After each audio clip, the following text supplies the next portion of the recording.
Do you base your comedy on real life experiences, and how close are these experiences to the joke?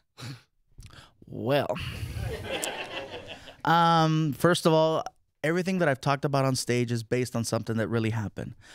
This is Martin. This is the Martin I've been talking about all these years. This is Martin. Yeah.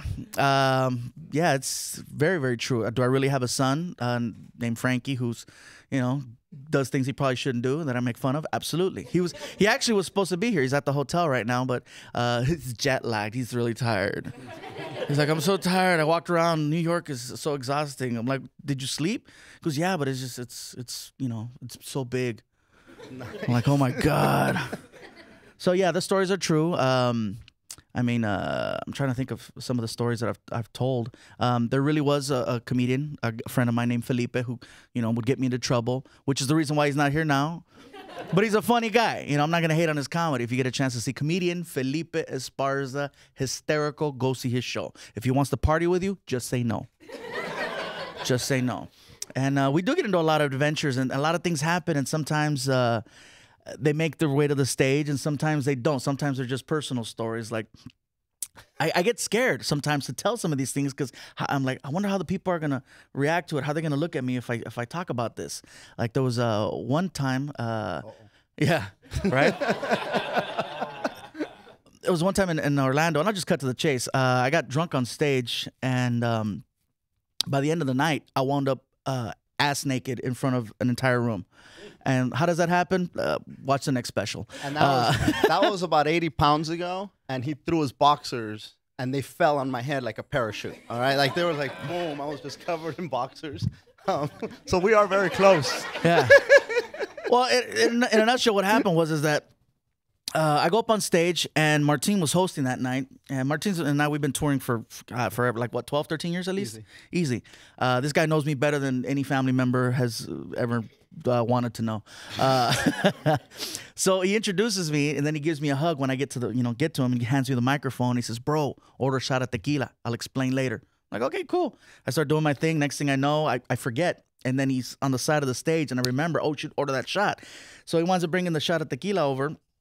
There's 2 glasses, and apparently he was eyeballing this girl in the front row, and he wanted me to make this little magical thing happen where he can do a shot with this girl to try to impress her, so he could, And so I said, I think my friend wants to do a shot with you. And she's like, okay. And Martin goes, let's do body shots. And she stands up. And, okay. And then Martin grabs a lime, and he starts rubbing it on his hand, and then he sprinkles salt. And then she snatches the lime and rubs it all over her chest.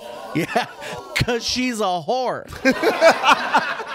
Next thing you know, this dude and her, right, the rock star over here is making out with this girl in the front row during my set, and the whole crowd forgets Fluffy. I don't care about Fluffy. Martin is the man.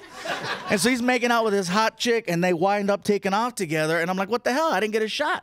Next thing I know, this guy in the front row goes, take mine, Fluffy. And I didn't want to say no because it's rude for somebody to give you a shot and you say no. So I slammed it, and I was like, thank you, sir. That was great. And I'm trying to keep the face together. And next thing I know, people are sending shots to the stage.